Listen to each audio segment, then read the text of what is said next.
Masuk surga itu berombongan, bawa orang banyak-banyak. Wasiqal ladzina taqaw rabbahum ilal jannati zumara hatta idza ja'uha futihat abwabuha wa qala lahum khazanatuha salamun alaikum tibtum fadkhuluha khalidin. Itu datang mereka di pintu surga itu, disambut baik oleh malaikat, salamun alaikum, salam. Bukan sendiri aja, bukan ibu-ibu yang memper orang 5 orang aja masuk surga, enggak. Bawa kawan-kawan banyak-banyak. Masuk neraka pun berombongan juga.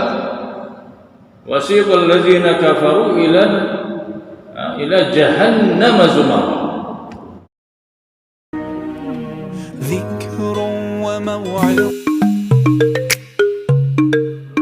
Kalau tak diizinkan kita berperang, kalau tak diizinkan kita melawan Belanda sama Jepang, tak merdeka kita. Karena diizinkan oleh Islam. Perang itu orang Belanda usir mereka. Karena mereka telah menganiaya kalian, dan mereka telah menjajah kalian, karena mereka telah membunuh kalian. Wahai orang Islam Indonesia, wahai mujahidin Indonesia, usir mereka. Kan pantas itu, karena datang mereka menguasai diri kita, mengambil hasil-hasil kekayaan kita, umat Islam dibodoh-bodohi, akan wajar itu. Lalu ini sejarah dilupakan. Jangan dilupakan sejarah ini. Kalau tak diizinkan kita itu berperang, kita tidak merdeka. Tidak merdeka. Karena diizinkan oleh Islam, Allah mengizinkan kita perangi mereka. Coba kalau dulu tak diizinkan, bisa kita merdeka. Oh, senang gak dia orang umat Islam, mari kita ambil hartanya, kita bunuh mereka. Mereka tak diizinkan untuk membela diri. Kalau nanti mereka membela diri, mereka dianggap teroris. Mau datang merdeka kita. Nah, ini Al-Quran menjelaskan yang sebenarnya. Bukan seperti apa yang disampaikan oleh musuh-musuh Islam, mengatakan bahwa Islam ini teroris, Islam ini radikal, Islam ini macam-macam lah tuduhan. Coba ini kembali kepada Al-Quran. Kalau sudah diizinkan berperang, waqtuluhum haitsu saqiftumuhum, bunuh mereka, ya, dibunuh mereka di mana saja kamu jumpai mereka, dibunuh. Karena dalam situasi perang, kan? Di mana saja mereka jumpai, bunuh. Karena dalam kondisi perang. Kalau sekarang ada perintah begitu, bunuh saja itu orang kafir di mana saja kamu jumpa. Habis sholat subuh nih pergi, datangi orang kafir, bunuh. Enggak ada perintah macam itu. Enggak ada. Perintah yang dianjurkan oleh Allah untuk membunuh mereka di mana saja mereka berada dalam situasi perang. Bukan di kampung halaman yang banyak penduduknya, tidak. Mereka berondok-berondok di padang pasir, di hutan-hutan sana, cari mereka di mana saja kamu jumpa.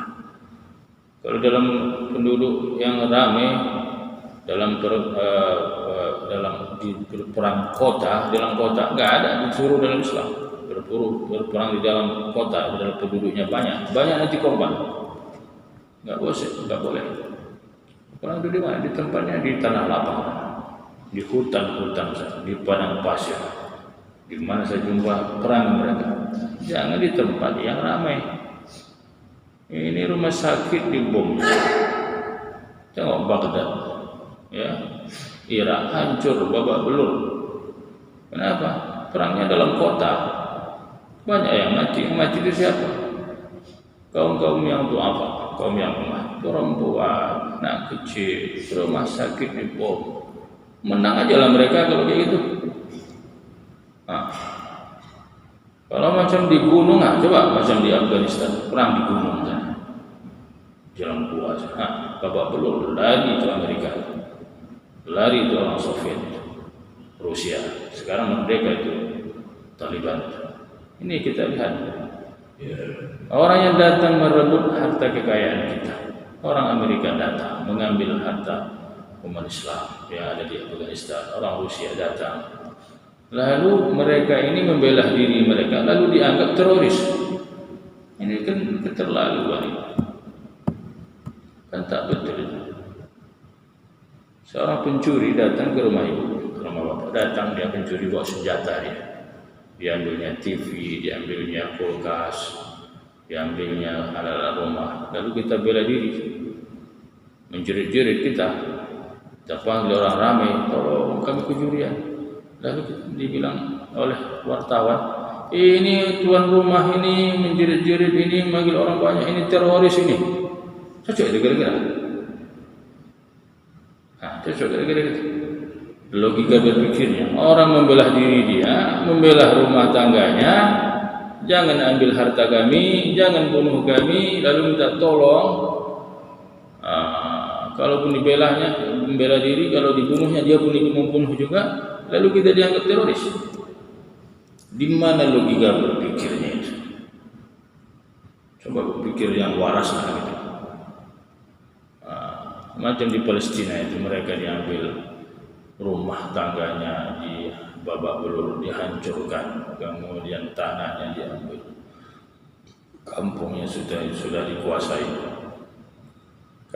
Saya pernah pergi ke Palestina, masuk ke Palestina. Itu yang menjaga imigrasinya itu orang Israel, orang Yahudi.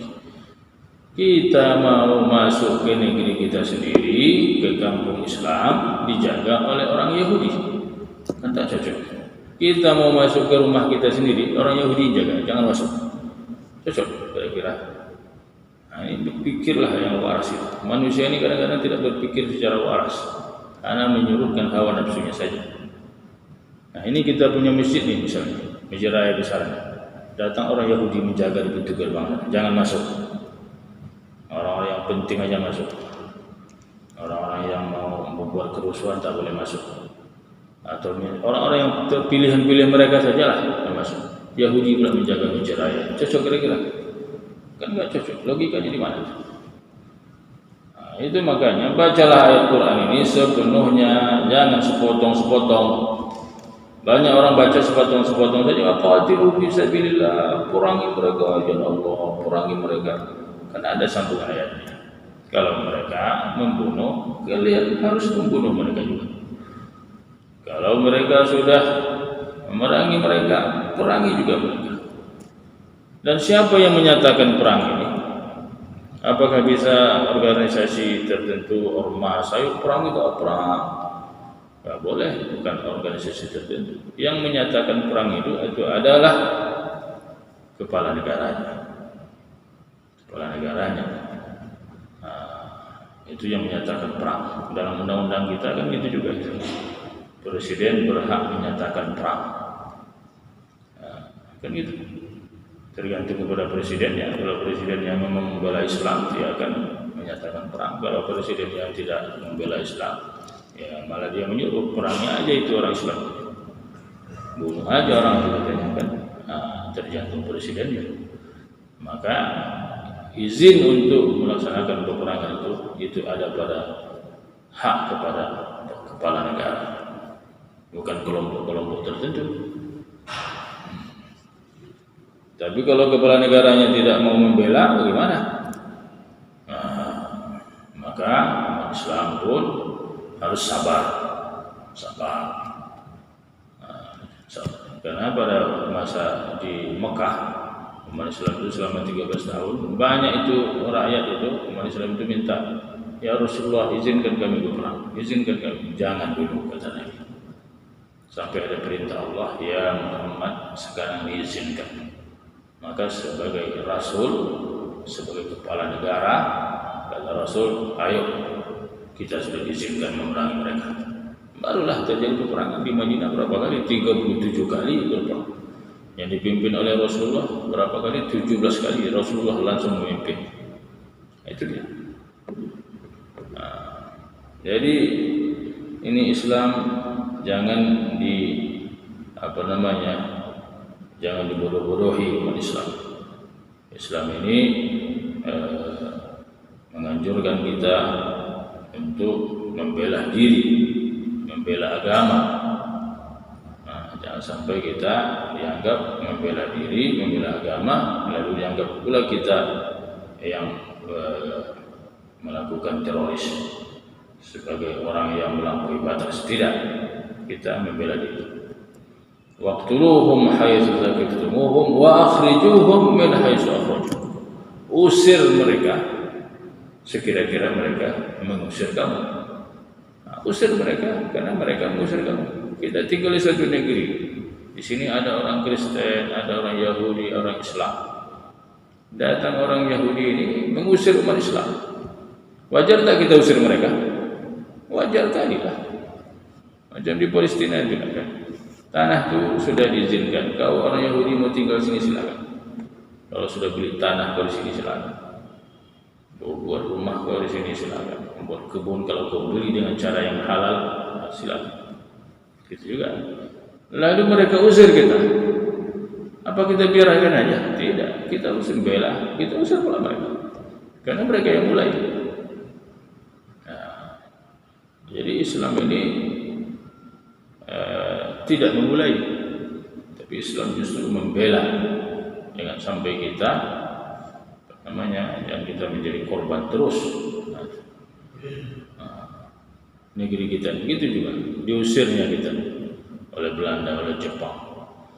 Ulama-ulama dibuang, dipenjarakan. Apa tak wajar kita membela? Buya Hamka dipenjarakan. Ya. Para sejarah ahli-ahli ulama-ulama kita dibunuh, penjarakan. Wajar tak ulama itu memimpin umatnya untuk membela diri? Nah, jadi apa yang sudah dalam Quran ini sudah dipraktekkan di negeri kita ini. Tapi berapa tahun yang lalu? Sekitar 70 tahun yang lalu. Sekarang ini kita masa apa ini sekarang? Masa menuai, masa panen. Yang berjuang dulu adalah pahlawan-pahlawan kita. Kita sekarang ini masa sedang memetik hasil. Tapi saatnya nanti mungkin kita juga akan namanya sejarah itu akan berputar, akan balik seperti yang lama dulu. Ya, akan balik seperti yang lama dulu. Bukan lain, bangsanya sudah beda pula. Bukan bangsanya seperti dahulu bangsa Jepang atau Belanda, bukan. Ini lain pula bangsanya ini. Ya, lain pula bangsanya. Nah, tengoklah sudah banyak negeri kita sudah dikuasai, aset-aset negara ini sudah dikuasai. Jadi apakah kita ini menunggu giliran saja? Sudah 70 tahun kalian katanya sudah panen kalian, dalam masa 70 tahun ini sudah bahagia kalian di negeri kalian. Nah, sudah berhenti, tak boleh kalian lagi menikmatinya. Kami pula, kata orang. Apa urusannya mereka datang untuk menguras harta kita? Kalau mereka menikmati kekayaan negeri mereka, ada kita ganggu kan? Tidak kita ganggu.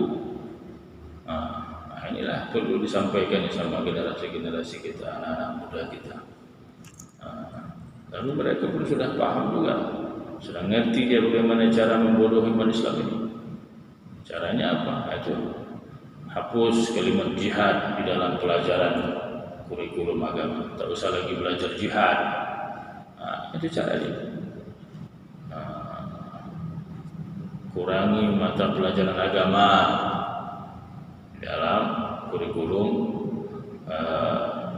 pendidikan nasional. Kurangi pelajaran agama. Sejarah-sejarah ulama itu dihapus.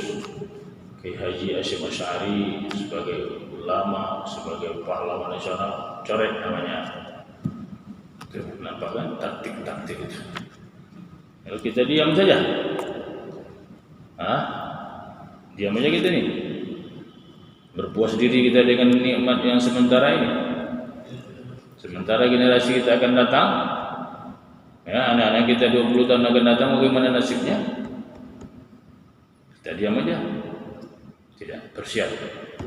Ayat mengatakan wa'iddu lahum mastata'tum min quwwatin wa min ribatil khair turhibuna bihi aduwwallahi wa aduwwakum. Siapkan generasi-generasi kekuatan-kekuatan kamu, siapkan.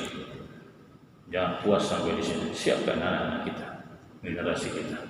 Mereka juga mempersiapkan diri untuk membunuh kita, untuk mengusir kita. Kita masa diam? Kita persiapkan generasi kita. Sekarang ini kita belum merasakan, Bapak-Bapak Ibu, belum merasakan. 20 tahun akan datang anak cucu kita akan merasakan. Mereka akan berjuang kembali seperti orang-orang tua kita. Kita ini sudah hidup dalam 70 tahun dalam masa kemerdekaan. Yang umurnya 70, saya rasa merasakan dulu bagaimana masa penjajahan. Ya. Nah, sekarang kita sudah menikmatilah hasil perjuangan orang tua kita dulu. Nah, dan mereka nanti 20 tahun akan datang, 15 tahun akan datang, mereka juga harus berjuang kembali, karena mungkin barangkali ya masa kita memanen, masa kita untuk berleha-leha, masa kita untuk bersukaria sudah habis masanya. Lalu datang pula masa mereka nanti untuk berjuang. Begitulah Allah buat sejarah itu. Wa tilkal ayyamu nudawiluha bainan nas. Begitulah sejarah itu akan berputar balik. Ya, dahulu perangnya pakai pedang. Sekarangnya pakai apa? Sekarangnya pakai bom, pakai senjata otomatis, pakai pesawat udara yang tanpa ada pilotnya, langsung pakai remote saja. Nanti akhir zaman ini tak berguna lagi semua. Ya, tak ada gunanya gitu. Dipasang remote apapun tak berbunyi, mati semua. Kembali berperang pakai pedang balik. Barulah terjadi kiamat ini. Tak berguna lagi itu senjata, itu tak ada gunanya. Balik ke zaman Rasulullah balik. Itulah yang perang sebenarnya. Mereka itulah pemberani yang sebenarnya. Perang tanding itu. Ini umat Islam, orang kafir. Umat Islam 300 orang kafir 1000 orang. Ayo hadapan, berhadapan sama-sama pakai pedang. Nah, itu baru pemberani. Sekarang tidak, main keroyok. Bukan berani itu namanya, main keroyok. Pakai remote, siapa itu berani? Anak kecil bisa. Anak tamat SD ini perangi mereka itu pakai remote. Mati semua. Tekan remote. Di mana letak jihadnya situ? Enggak ada. Zaman Rasulullah betul-betul perang tanding itu. Rasulullah sendiri yang membunuh Abu Jahal dengan tangannya, dengan pedang. Nah, itu baru berani. Sekarang ini tak ada beraninya. Penakut semua, pengecut. Nah, itu. Anak-anak sekarang coba gitu. Yang pandai dia tawuran, main keroyok. Kalau kita dulu berkelahi itu betul-betul satu sama satu. Betul-betul. Nah, itu ini kepala ayah kau katanya. Ini kepala ayah kau. Hanya pasir saja digores-gores gitu. Ini kepala ayah kau, coba pijat. Berantem satu sama satu berantem. Nah, itu dia. Sekarang tidak main keroyok, pakai batu, lempar. Sebenarnya pengecut itu. Nah, kalau kembali kepada zaman Rasulullah, tidak. Yang pemberani sebenarnya itu dia. Akan kembali ini sejarah berulang sejarah itu kembali. Ya, kalau sekarang ini orang anggar senjata, ya, negara adidaya, negara dikuasa ini megang senjata, dilaga ini bangsa-bangsa ini perang kalian ini saya produk senjata, saya produksi senjata dari Cina, ada senjata Amerika, ada Soviet ada. Ini negara-negara yang kecil-kecil ini berantem. Ini bukan perang namanya, ini jual senjata. Bukan perang, jualan senjata, bisnis senjatanya sebenarnya. Nah, kalau berperang betul-betul itu, ini zaman Rasulullah itu. Perang betul-betul perang dengan pedang. Baru nampak di situ keberanian itu. Nah, inilah sejarahnya akan berputar balik seperti nanti sebagaimana pada zaman Rasulullah. Al-Quran mengatakan wa tilkal ayyamu nudawiluha bainan nas. Demikianlah hari-hari itu, sejarah-sejarah itu akan berputar balik kepada manusia semua. Jadi kenapa begitu hidup? Beginilah hidup ini bukan hidup yang tenang-tenang.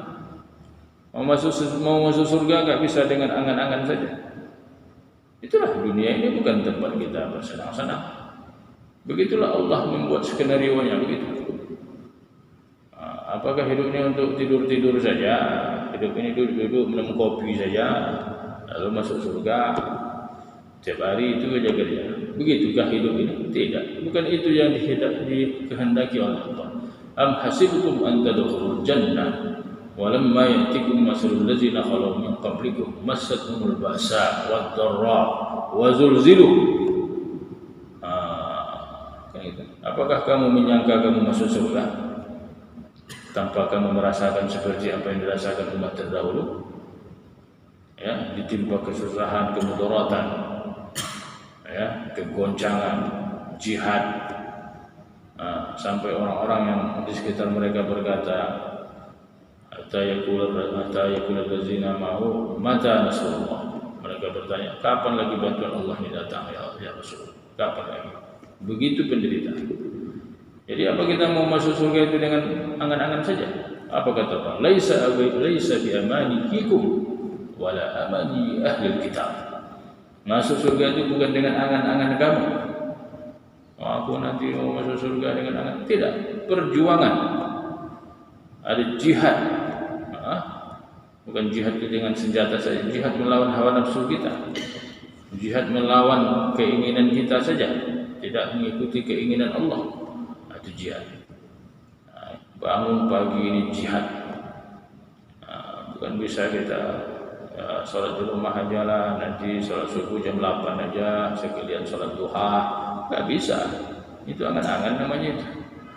Udahlah, nanti mau masuk surga dengan baca qul huwallahu aja banyak-banyak.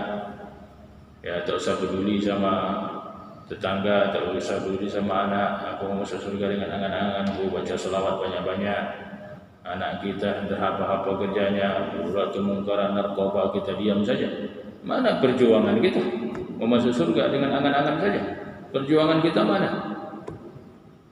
Harus ada perjuangan. Selamatkan anak keluarga kita. Qu anfusakum wa ahlikum nar. Selamatkan anakmu, keluargamu, diri kamu dari api neraka. Jangan kita berangan-angan mau masuk surga sendiri saja. Masuk surga itu berombongan masuk. Tidak bisa sendiri masuk surga. Berombongan, bawa kawan-kawan. Wasiqal ladzina taqaw rabbahum ilal jannati zumara. Dikiring orang bertakwa itu masuk surga berombongan. Jangan selamatkan diri, kita sajalah masuk surga. Ini jemaah hijrah ini ajalah 40 orang kita masuk surga, orang itu biar masuk neraka. Enggak bisa. Masuk surga itu berombongan, bawa orang banyak-banyak. Wasiqal ladzina taqaw rabbahum ilal jannati zumara hatta idza ja'uha futihat abwabuha wa qala lahum khazanatuha salamun alaikum tibtum fadkhuluha khalidin. Itu datang mereka di pintu surga itu, disambut baik oleh malaikat. Assalamualaikum, salam. Bukan sendiri aja, bukan ibu-ibu yang 4 orang 5 orang aja masuk surga, enggak. Bawa kawan-kawan banyak-banyak. Masuk neraka pun berombongan juga. Wasiqal ladzina kafaru ila jahannam zumara. Digiring orang kafir itu masuk neraka jahanam, berombongan masuk.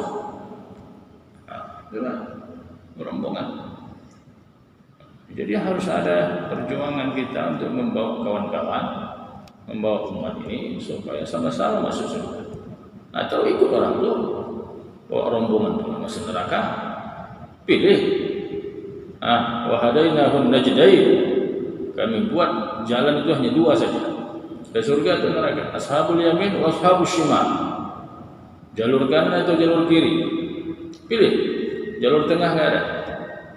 Kalau tak kanan surga, kalau tak kiri ya masuk neraka. Antara kanan dan kiri itu saja. Ashabul yamin wa ashabus shimal. Ya, inilah perlu perjuangan.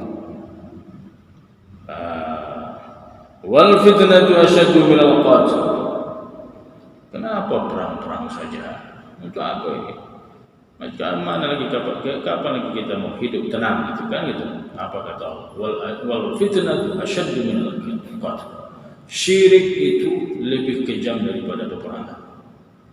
Nah, fitnah di sini artinya syirik. Bukan fitnah biasa ngomong-ngomong gitu, bukan. Syirik itu lebih kejam lagi dari peperangan. Jangan kita anggap kejam kali Islam ini seperti perang. Syirik itu lebih kejam lagi. Menyekutukan Allah itu lebih kejam lagi. Kenapa Allah disekutukan? Allah pencipta, Allah mengadakan langit dan bumi, Dia sendiri. La ilaha illallah wahdahu la syarikalah. Tidak Tuhan melainkan Allah, Dia yang Maha Esa. Lalu umatnya, lalu manusianya menyekutukan Allah. Mana lebih kejam daripada peperangan itu? Lebih kejam inilah. Hak Allah itu dilanggar. Hak Allah itu apa? Hak Allah itu jangan sekutukan Dia. Nah, kalau orang yang menyekutukan Allah ini memerangi umat Islam, bunuh mereka. Sudah di mereka itu istilahnya menyekutukan Allah, membunuh umat Islam lagi. Mana yang lebih kejam? Kita yang membunuh mereka atau mereka yang membunuh kita dengan akidah mereka syirik menyekutukan Allah? Mana yang lebih kejam? Kita atau mereka? Mereka yang lebih kejam dari kita. Itu maksudnya. Wala tuqatiluhum indal masjidil haram hatta yuqatilukum fihi. Kan ada. Jangan perangi mereka di samping Masjidil Haram. Ya, kalau terjadi peperangan di samping masjid, di Masjidil Haram, di Masjid Raya ini jangan. Hatta yuqatilukum fihi, hingga mereka memulai. Kalau mereka memulai, libas. Nah, itu dia. Kalau kita mau perang dari Masjidil Haram, dari Masjid Raya ini misalnya kan, kita bawa siapkan senjata, bom dalam masjid. Ini membuat orang tidak tenang. Nanti orang tak berani ke masjid. Tak usahakan menyimpan bom, menyimpan pedang dalam masjid. Corona ini aja ada takut orang ke masjid. Tentu senjatanya tak nampak. Tak berani orang ke masjid. Apalagi kalau Masjid Raya nanti menyimpan bom. Ini untuk menghadapi peperangan ini kita siapkan pedang, bom, apalagi senjata-senjata kita siapkan semua, nanti kita perang. Orang tak berani ke masjid. Tapi kalau mereka mulai, kita balas. Itu ada etikanya kan. Jangan kamu perang mereka di samping Masjidil Haram. Hatta yuqatilukum fihi, sampai mereka membunuh kamu. Wa in qataluhum faqtuluhum. Kalau mereka perangi kamu di samping Masjidil Haram, di tanah haram, perangi pula mereka. Kadzalika jazaa'ul kafirin, begitulah pembalasan bagi orang kafir. Ini coba kita pahami ayat ini baik-baik. Begitu hebatnya Islam ini, ya, melindungi orang, membela diri, ya, memberikan kebebasan kepada umat Islam untuk menikmati nikmat Allah. Kalau ada orang yang mengganggu mereka, ya, kalau ada orang kafir yang memulai, balas. Fa in intahu fa innallaha ghafurur rahim. Kalau mereka berhenti, tidak lagi memerangi umat Islam, Allah Maha mengampuni dan Allah Maha penyayang. Kalau mereka tobat, aku tidak mau lagi membunuh umat Islam, aku tidak mau lagi berperang dengan musuh Islam, dan tobat masuk Islam diterima oleh Allah Subhanahu wa taala. Qatiluhum hatta la takuna fitnatun wa yakuna ad-din kulluhu lillah wa yakuna ad-din lillah. Perangi mereka sampai tidak ada lagi orang musyrik. Dalam masa perang itu juga, bukan dalam kondisi aman. Perangi mereka sampai tidak ada lagi orang yang musyrik. Fitnah itu syirik, dan semua agama itu milik Allah. Ini dalam kondisi perang, bukan dalam kondisi aman. Dalam kondisi aman begini kan banyak orang-orang musyrik, banyak kan? Banyak orang Kristen di Sumatera Utara ini, berapa persen? 40% ada. Apa kita amalkan ini? Orangi mereka sampai tidak ada satupun orang Kristen di sini. Boleh? Tidak boleh. Tapi kalau dalam masa perang nanti, habiskan. Mereka habiskan kita, kita habiskan mereka. Begitu. Tapi dalam masa tenang ini udah hidup berdampingan. Silakan hidup berdampingan.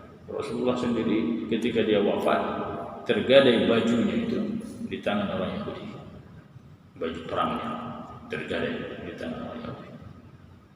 Berarti apa? Boleh bermuamalah sama orang Yahudi. Boleh. Tapi di saat mereka mengusir kita, di saat mereka membunuh kita, di saat mereka merampas harta kita, masa kita diam macam? Itulah Islam. Fa in intahu fala 'udwana illa 'alal zalimin. Kalau mereka berhenti, tidak ada lagi permusuhan kecuali illa 'alal zalimin, kecuali orang yang zalim. Kalau mereka berhenti, hidup bersama, oke, sama-sama kita hidup berdampingan, hidup bertetangga, sudah tidak ada lagi permusuhan. Kecuali orang yang zalim tetap melakukan permusuhan juga. Kita sudah hidup berdampingan, kita sudah hidup bertetangga, kita buka satu perusahaan, orang-orang kafir, orang muslim bekerja semua di situ, saling menghormati, sama-sama bangsa Indonesia, NKRI, udah hiduplah berdampingan. Nah, lakum dinukum waliyadin, bagi kamu agama kamu, bagi kami agama kami, kan indah dia. Apakah kita amalkan ayat tadi? Perangi mereka sampai satu orang pun orang musyrik jangan ada lagi di bumi ini. Enggak ada.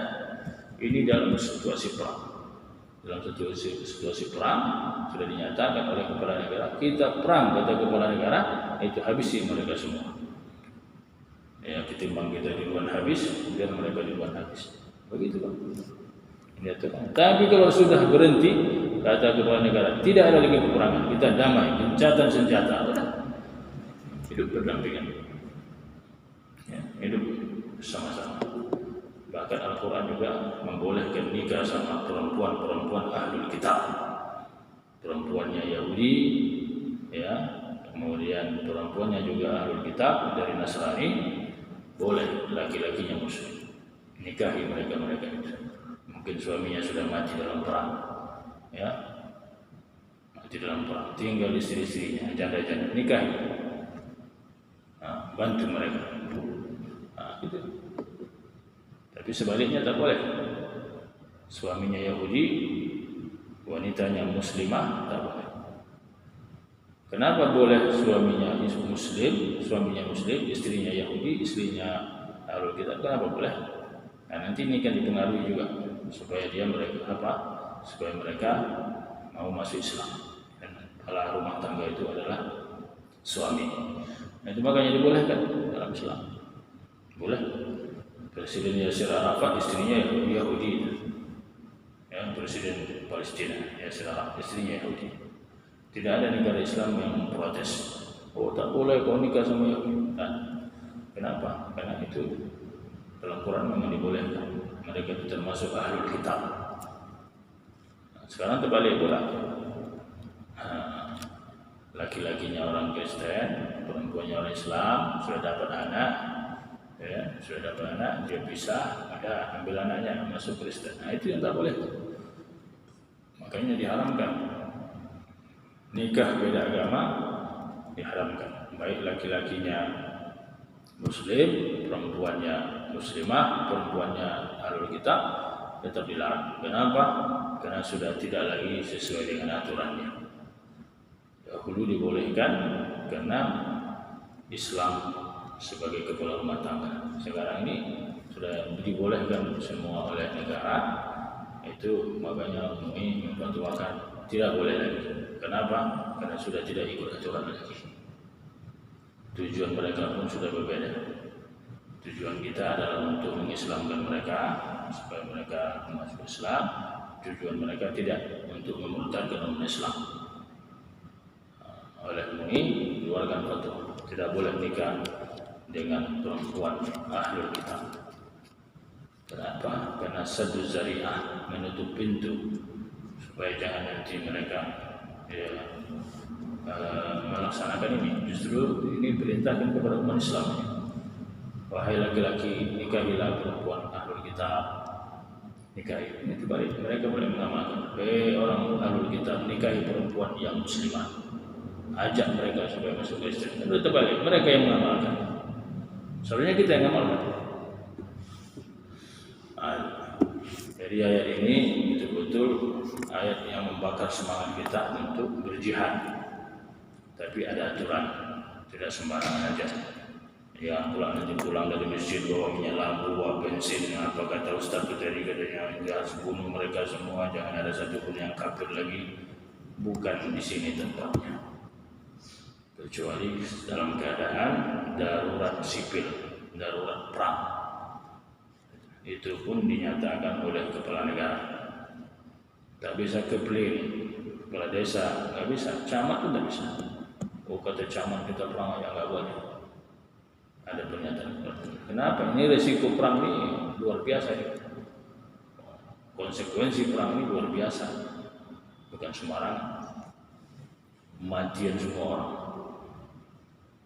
Bukan mudah untuk menyatakan perang, bukan mudah. Kenapa? Konsekuensinya luar biasa. Banyak orang yang bermatian. Karena itu harta benda habis semua, rumah-rumah bangunan habis. Bisa jadi gitu kan. Nah, yang tinggal apa? Kalau mereka mengikuti aturan perang, ya tinggallah rumah ibadah, masjid, gereja masih ada lah situ. Tapi kalau tak ada lagi ikutan, tak ada lagi aturan, namanya udah perang seperti di hutan sana, habis. Siapa yang kuat dia yang hidup, yang lemah mati semua. Itu makanya jangan sampai ke sana. Jangan sampai terjadi itu. Tetapi kalau sudah keterlaluan, Islam sudah teraniaya, kita wajib membela diri. Man qatala duna malihi fa huwa syahid. Siapa yang berperang, siapa yang membunuh karena mempertahankan hartanya saja, itu sudah termasuk syahid. Man qatala duna malihi fa huwa syahid. Ya kan? Siapa yang berperang karena membela hartanya, itu kan syahid juga. Walaupun tidak nanti karena membela agama, tapi membela harta, membela tanah air itu syahid juga. Jadi berperang membela tanah air itu termasuk syahid, dan bela agama saja. Nah, jadi pahlawan kita dulu kan membela tanah air itu, membela tanah air itu, termasuk syahid mereka.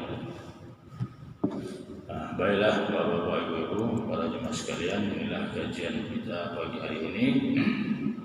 Mudah-mudahan kita bisa ambil pelajaran bagaimana kita memahami tentang jihad itu, bukan seperti apa yang digembar-gemborkan oleh musuh-musuh Islam, bahwa jihad itu membabi buta, jihad itu teroris. Itu salah, betul-betul salah. Jihad itu adalah untuk membela diri, membela agama, membela harta. Itulah jihad.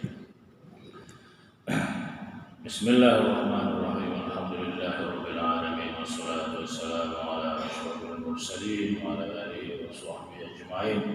Allahumma arhamna bil Qur'an waj'alna imaman wa rahmah. Allahumma nabiyyu wa lana bil tilawati القرآن أنزل الرحمة والنعمة والشفاء والعافية ببركة القرآن العظيم يا أرحم الراحمين. ربنا اغفر لنا ولوالدينا وللمؤمنين يوم يقوم الحساب. وصلى الله على سيدنا محمد وعلى آله وصحبه وسلم. الحمد لله. تقبل الله منكم منا منكم. السلام عليكم ورحمة الله وبركاته.